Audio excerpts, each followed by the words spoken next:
Gente, falar sobre Game of Thrones é sempre um dia feliz. E nesse programa, nesse Cala a Boca Ricardo, eu vou comentar com vocês a quarta temporada de Game of Thrones, que acabou de acabar na HBO. E a gente tá aí, né, enfrentando essa ressaca pós-temporada, ainda se acostumando a ter que esperar longos meses até a estreia da quinta temporada. Mas antes disso, eu vou comentar com vocês o que funcionou nessa quarta temporada, o que não funcionou, os pontos altos, os pontos baixos, fazer um top 5 aqui, além de, obviamente, dar um preview pra vocês do que vocês vão ver na próxima temporada e responder as perguntas que vocês mandaram no Facebook e no Twitter. Então toca a vinheta, vambora!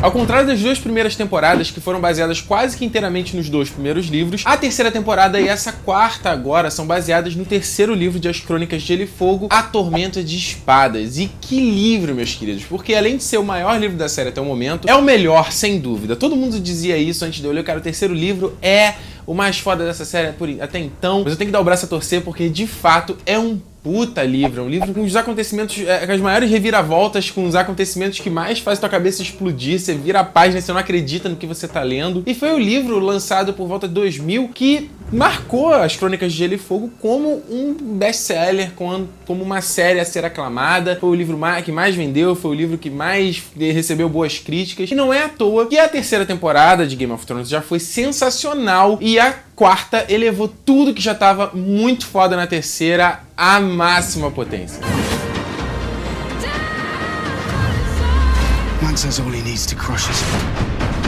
Come for a last look.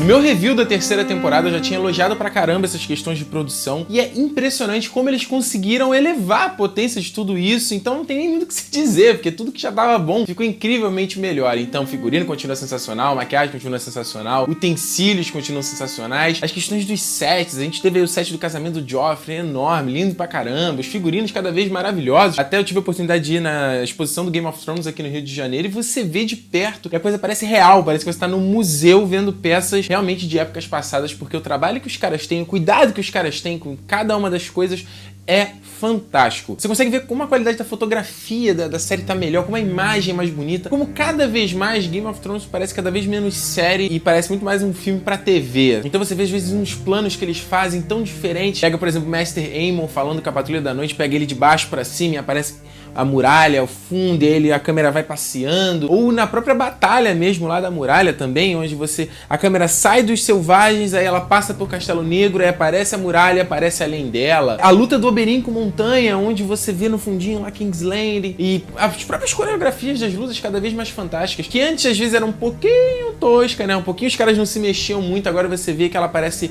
mais real, mais verdadeira mesmo. E a computação gráfica, que é engraçado, foi até uma ingenuidade minha não imaginar que eles pudessem melhorar ainda mais isso. Então você tem agora os dragões da Daenerys maiores ainda e muito mais críveis. Desde aquela cena do primeiro episódio onde tá ela com o dragão do lado e o dragão meio que vai ameaça morder. E os detalhes, eles parecem tão reais. A hora que ela vai botar a corrente neles no final do episódio é tão incrível. A gente vê muito filme que não tem a qualidade como tem no Game of Thrones. E mais uma vez, uma coisa que eu tinha elogiado muito na terceira temporada é a questão de você usar a computação gráfica para contextualizar onde estão os personagens, porque isso é uma coisa muito difícil para quem só vê a série, para você entender onde eles estão localizados. Então eles não se acovardaram a mostrar vários locais, como por exemplo takes de Meereen fantásticos, umas panorâmicas passando por Meereen, ou o take da Daenerys no alto do castelo dela, a câmera se afastando e mostrando a bandeira Targaryen, ou um plano maravilhoso, uma panorâmica maravilhosa de King's Landing. E sem esquecer, Winterfell e Mount Caelin, que eles também mostraram, o Forte do Pavor. Então, todos os locais, todos os sets, até pra gente que lê os livros, às vezes tem uma imaginação de merda, é muito legal. Então, mais uma vez, em questão de produção, cara, os caras só elevam cada vez mais Game of Thrones a esse status de super produção. É difícil a gente ver uma outra série com esse nível.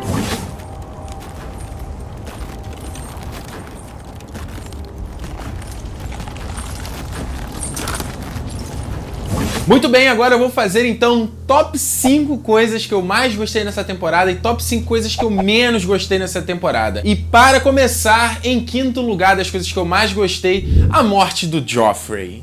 Isso daí, sem dúvida, foi um dos eventos mais esperados por todo mundo que acompanha a série, porque o Joffrey era o vilão que a gente amava odiar, né? 10 entre 10 pessoas odeiam Joffrey, e isso em boa parte pela atuação do Jack Gleeson, porque no livro isso é até um pouco frustrante quando eu li, porque o Joffrey não aparece tanto quanto ele aparece na série, ele não é tão detestável quanto ele aparece na série, quanto as cenas que eles dão pro Jack Gleeson, e a maneira como ele fala debochadamente, a maneira como ele foi escroto com vários personagens queridos pra gente. Então a morte dele era uma coisa que a gente já desejava há muito tempo, e a gente ficava imaginando quando isso ia acontecer. E no livro é muito curioso, porque o Martin mesmo já disse que essa morte do Joffrey, ele colocou nos livros porque a gente veio de uma sequência onde os bonzinhos estavam se ferrando pra caramba e tinha acabado de passar o Casamento Vermelho, então ele quis dar um refresco pra nós, leitores, falar, pô, então peraí, vou dar um ponto pra vocês aí, matar também aqui um cara que é escroto pra caramba. A gente tem a morte do Joffrey no meio do casamento, sendo envenenado. No livro é um fato surpreendente, é uma coisa também muito interessante a maneira, é bem parecido como acontece na série, a maneira como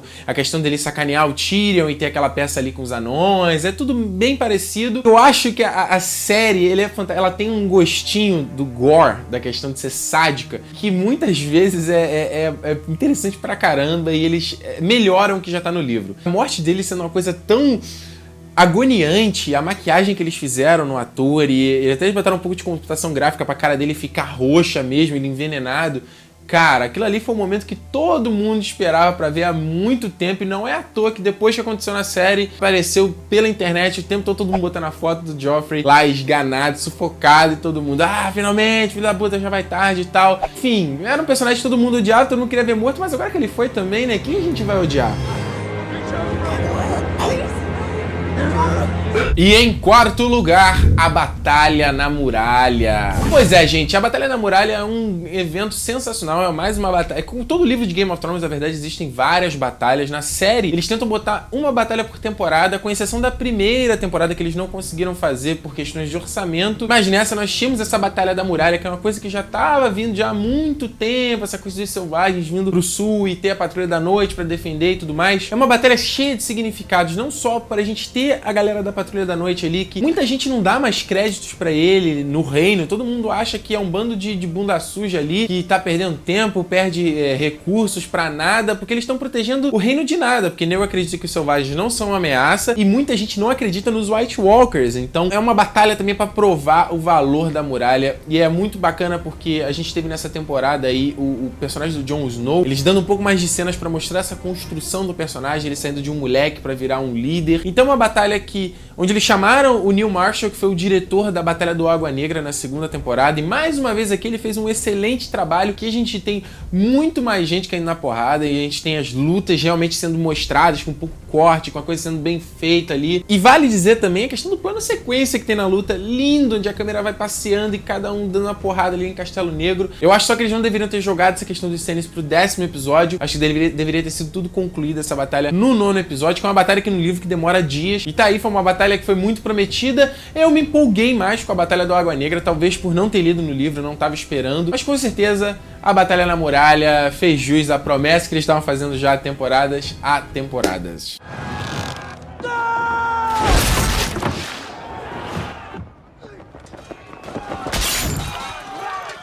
Em terceiro lugar, o Santuário dos White Walkers. Essa quarta temporada, diferente de todas as outras, é a que mais se distanciou dos livros, é a que mostrou realmente que a série está andando paralelamente aos livros e vai contar sua própria história, com seus personagens tendo suas próprias jornadas. O fato mais marcante de todos, com certeza, foi aquele Santuário dos White Walkers, a cena do final do quarto episódio, onde você vê o White Walker, pra onde eles, o que eles estavam fazendo com o bebê do Craster, que é uma coisa que a gente que lê os livros ainda não sabe. Provavelmente isso aí deve ser abordado agora no 6º livro, The Winds of Winter, onde o Martin já disse que a gente vai conhecer mais essa área do Always Winter, que foi mostrado nesse episódio. Então, pra gente que lê o livro, tá sempre com uma cara de sabichão e tipo, já sei tudo vai acontecer. Todo mundo foi pego de calça riada, tipo, caraca, o que tá acontecendo? A gente tem aquela cena onde aparece o White Walker entregando o bebê pros caras que muita gente na internet tá chamando de Night King, e já tem até várias teorias em relação a isso aí, eu posso até falar isso num outro vídeo pra vocês, e mostrando que eles pegam os bebês e transformam em White Walkers, e aí todo mundo ficou questionando, quem nasceu primeiro?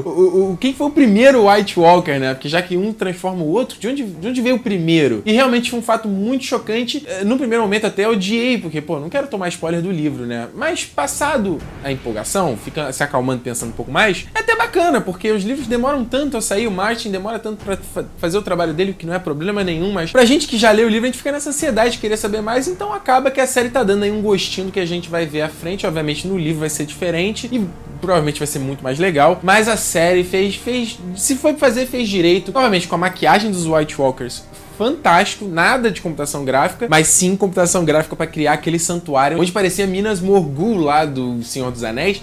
Cara, mesmo clima, aquela aurora boreal no fundo. Fala sério, parece filme. Se você mostrar pra alguém, ninguém vai dizer que é uma série. Novamente, é diferente dos livros, muita gente chiou, mas não tem como dizer que foi um fato que todo mundo ficou chocado nessa temporada.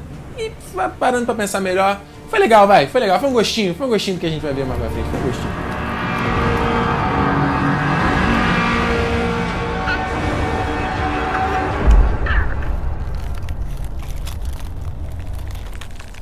Em segundo lugar, a Víbora Vermelha versus a Montanha. Essa luta prova o quanto você não pode ficar prevendo o que vai acontecer em Game of Thrones. Nos livros, o Martin adora mudar as regras do jogo. Então, você tá começando a acompanhar a história, você começa a prever, de repente vai acontecer isso aqui e tá, né? A gente começa já a colocar expectativas sobre o desenvolvimento das coisas, desenrolar das coisas. A gente se ferrou na questão da primeira temporada com o Ned Stark, que esteja lá com os antigos deuses.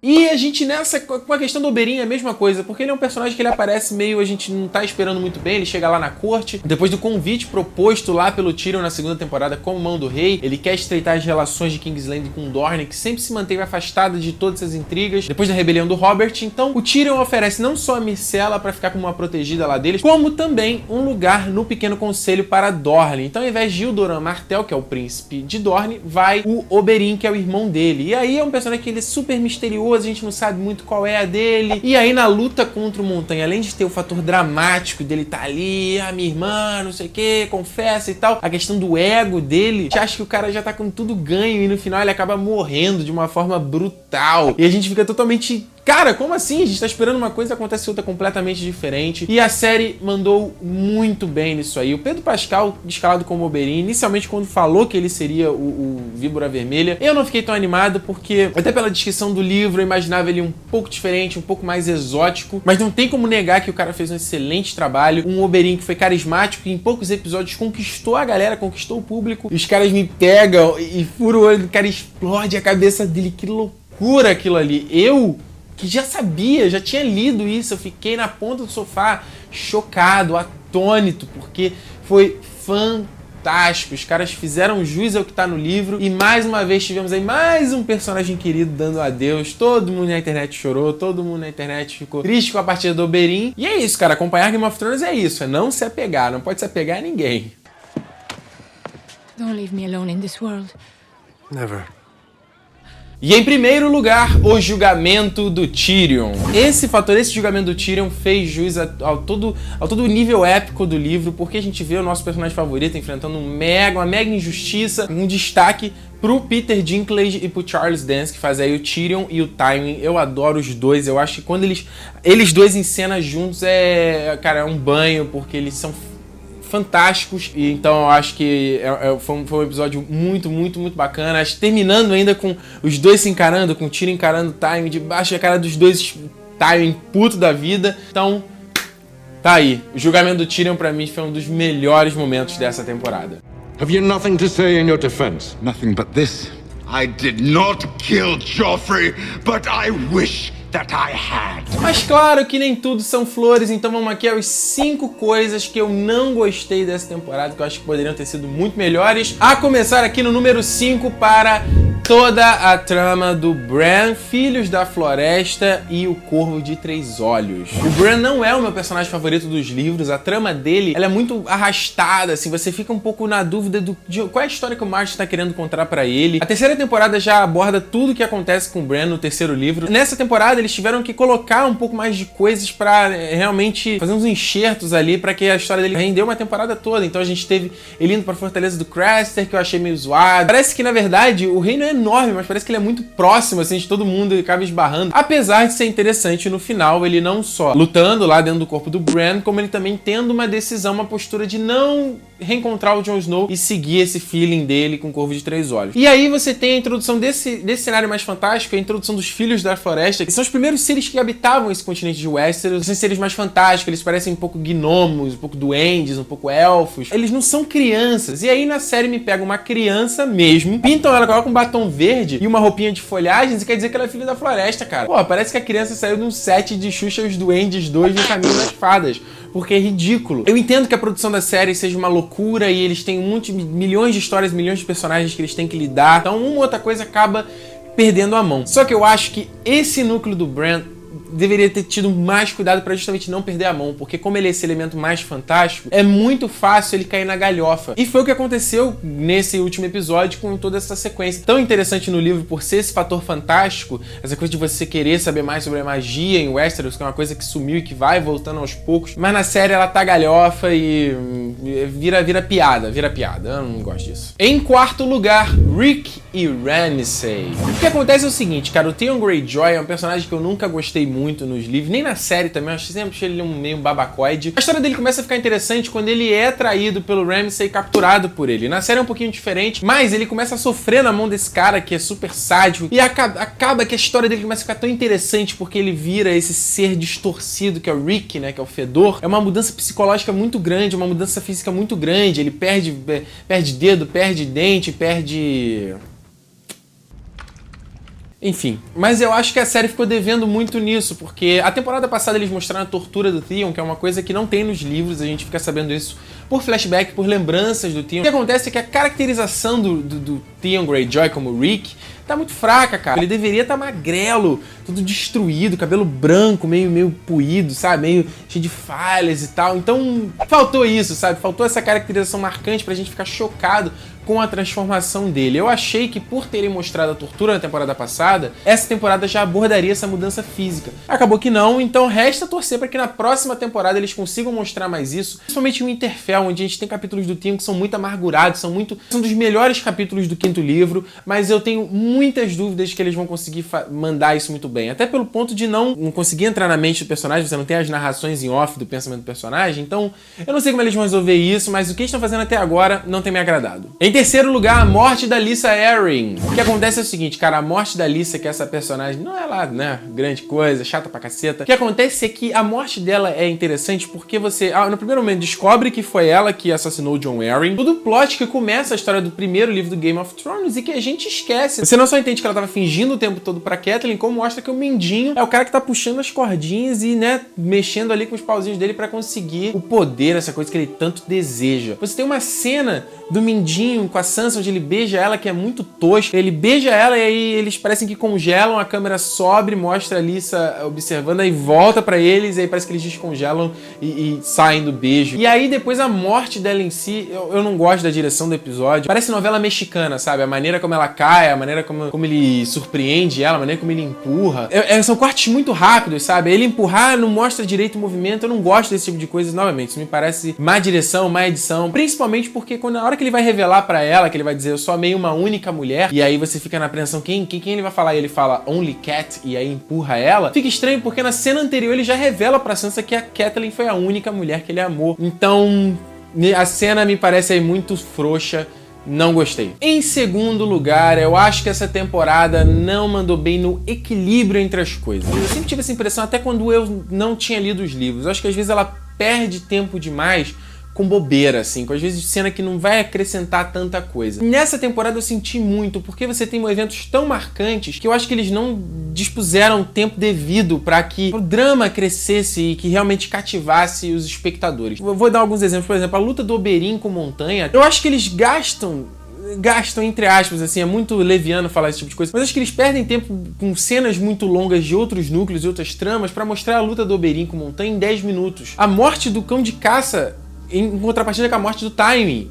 Na boa, o Cão de Caça é um personagem bacana também, interessante, mas na boa, o Tywin é 1000 vezes mais interessante. Eu acho que os caras perdem mais tempo mostrando ele pedindo pra Arya ser misericordiosa e matar ele logo, do que o Tyrion tendo que matar o próprio pai. Me falta cena, me falta momentos na cena do Tyrion de mostrar esse drama, de mais takes no rosto dos atores e dar mais coisas pra eles interpretarem, enquanto se perde tempo com diálogo, com outras coisas, às vezes com cena de sexo, às vezes com coisas que não acrescentam tanto, enquanto o principal eles deixam passar batido. Então, cara, essa coisa de equilíbrio sempre me incomodou na série, mas nessa aqui, por ter eventos tão marcantes, não rolou, não gostei. I have always been your son.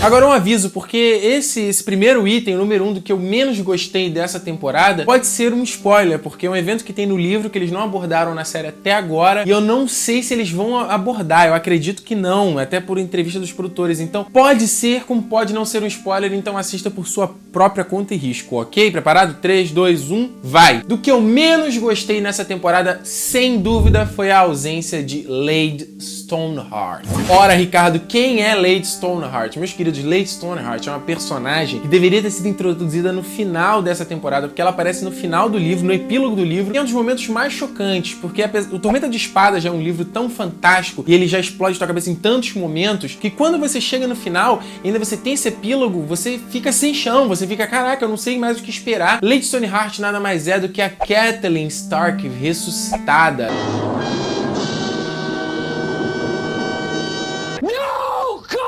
Voltou à vida através das mãos do Beric Dondarrion, que a gente viu na terceira temporada, e no grupo deles tinha o Thoros de Myr, que reviveu o Beric umas 6, 7 vezes, e o Beric doa a vida dele pra Catelyn. Eles encontram o corpo da Catelyn, que foi jogada no rio, lá pelos Frey. O corpo é resgatado do rio pela Nymeria, a loba da Arya, quando a Arya, num sonho, dormindo, entra no corpo da Nymeria, encontra o corpo e puxa o corpo pra fora do rio. Eles encontram ela, e o Beric transmite a vida dele para a Catelyn, que retorna como uma zumbi louca, totalmente deformada, com a pele podre, com várias cicatrizes pelo corpo, com a garganta cortada, onde ela não consegue falar, onde ela só consegue murmurar. E ela se torna um ser de vingança que vai atrás de todos os Frey no livro, que vai atrás de todo mundo que trai os Stark e a família dela. E aí, no final dessa temporada não mostrou, e foi uma grande decepção, vou ser bem sincero pra vocês, porque a primeira e a segunda temporada terminam com grandes eventos, com o nascimento dos dragões, com aquela caminhada dos White Walkers. Não tem um evento chocante, é só a Daenerys virando a Xuxa lá, sendo coroada pelos bundinhas sujas lá que ela liberta. E nessa temporada também não tem, que ok, é bonitinho e tal, mas não é de explodir cabeça. Então, faltou isso,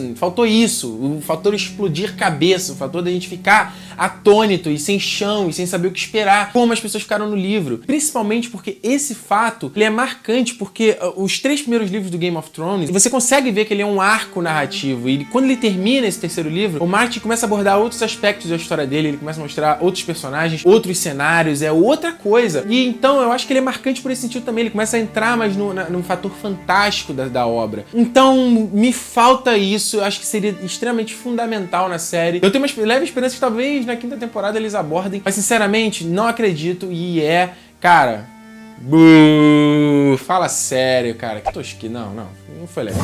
How did you? Valar Morghulis. Mano Aires.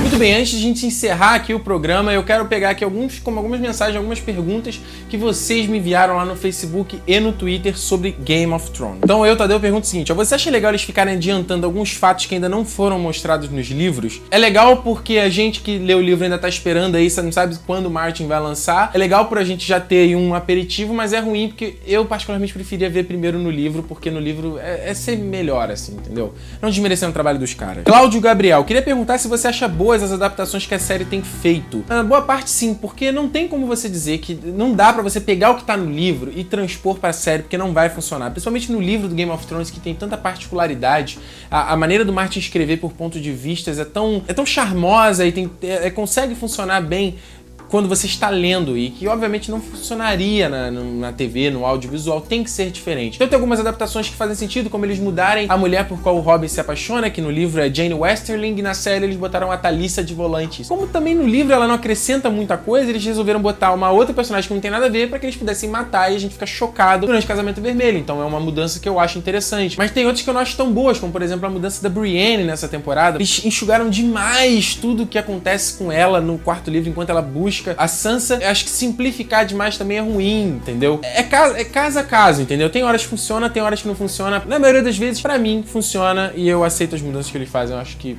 são interessantes. O episódio eleito o melhor na temporada anterior no Emmy foi o And Now His Watch Has Ended. Qual você acha que será o desta temporada? É com certeza o The Watchers on the Wall, que é o 9º episódio, porque é um episódio com nível de produção absurdo, com uma direção fantástica, então é que parece mais filme, não parece tanto sério assim. Mas pra mim o melhor episódio dessa temporada é o The Laws of Gods and Men, que é o julgamento do Tyrion. Eu achei esse episódio fantástico, sem nada de ruim. Júlio César Escota, o que esperar da 5ª temporada e na sua opinião, a série vai ficar cada vez mais distante dos livros? Sim, a série vai ficar cada vez mais distante dos livros. O que veremos na próxima temporada com certeza é Dorne, o reino de onde veio o Oberyn. Nós conheceremos o resto da galera, o resto dos Martell, como o Doran Martell, que é o irmão do Oberyn. Conheceremos também a Arianne Martell, que é a sobrinha do Oberyn, uma personagem muito interessante. Conheceremos as Sand Snakes, que são as filhas bastardas do Oberyn querendo vingança. Mas dois personagens que eu não sei se eles vão abordar na temporada que vem, que é o Victarion e o Euron Greyjoy, que são os Greyjoy mais fodas de todos. São os tios do Theon Greyjoy e cada um é foda à sua maneira. Não sei se eles vão abordar na próxima temporada, mas fica aí meus desejos que eu gostaria muito de ver isso aí. E os dois próximos livros, o 4º e 5º livro, eles abordam outros aspectos, outros cenários, outros personagens. Eu gostaria muito de ver isso na série. Eu acho difícil por demanda de espectador, sabe? Acho que os produtores querendo agradar os espectadores não vão dar mais destaque para os personagens novos e vão acabar tentando condensar isso, equilibrar isso. O que eu acho ruim, porque a partir do 4º e 5º livro a gente respira um pouco e vê outros ambientes, então acho que é um frescor pros livros e também seria um frescor pra série, mas eu não acredito que eles vão fazer isso. E aqui pra terminar, Paulo Bassani Jr., você acha que tem alguma possibilidade de ser mostrado por flashback a rebelião do Robert na série? Só trataram ele como um gordo bundão e mal tocaram na grande importância que ele teve na história. Cara, eu adoraria ver uma temporada só focada na rebelião do Robert. Eu acho que até pra eles darem mais tempo pro Martin escrever os livros, acho que eles poderiam fazer uma temporada meio spin-off, assim, onde eles... Acho que quem fez o Spartacus fez uma temporada assim. Então eles poderiam fazer uma temporada só focada na rebelião do Robert, ou na rebelião Blackfyre, ou numa outra história de Westeros, que às vezes é muito citada só pelos personagens, e só pra quem acompanha a série, eu acho que não consegue captar. Então eu gostaria muito de ver uma temporada inteira focada na rebelião do Robert, mas eu não acredito que eles voltem a falar sobre isso, até porque já passou, né? Não acrescenta mais nada.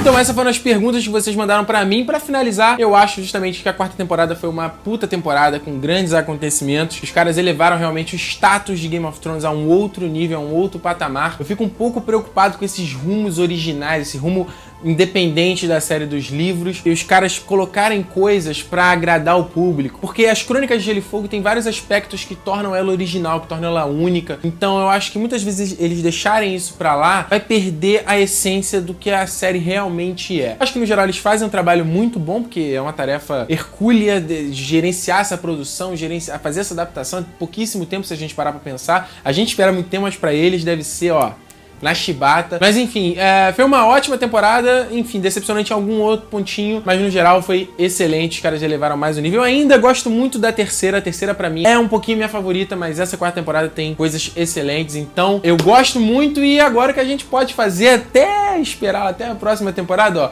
minha recomendação, leia os livros, cara. Os livros são fodas. Cara, se você gosta da série, me entenda. A série é a ponta do iceberg do que tem no livro. Mas eu sei que nem todo mundo gosta de ler, e os livros requerem grande dedicação, eles são enormes, eles querem compromisso. Mas, cara, eu posso garantir pra vocês que a recompensa é muito boa. Todo mundo aqui, o pessoal que acompanha meus vídeos e que lê os livros depois da minha indicação, todo mundo depois falou aí pelas redes sociais, cara, foi foda, adorei, obrigado pela indicação. Então minha indicação é essa, não sabe o que fazer nessa espera até a 5ª temporada? Leia os livros, porque são fodas.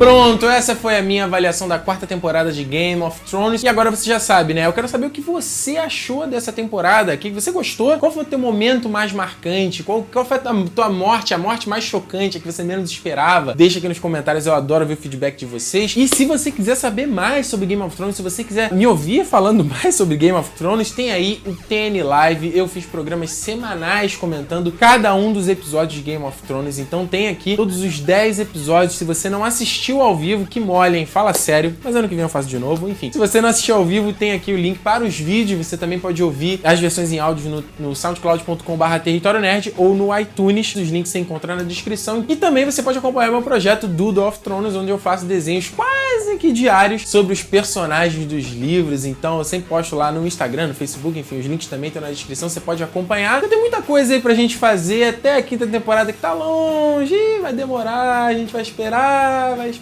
haja paciência, né? Enfim, tchauzinho, a gente se vê no próximo vídeo.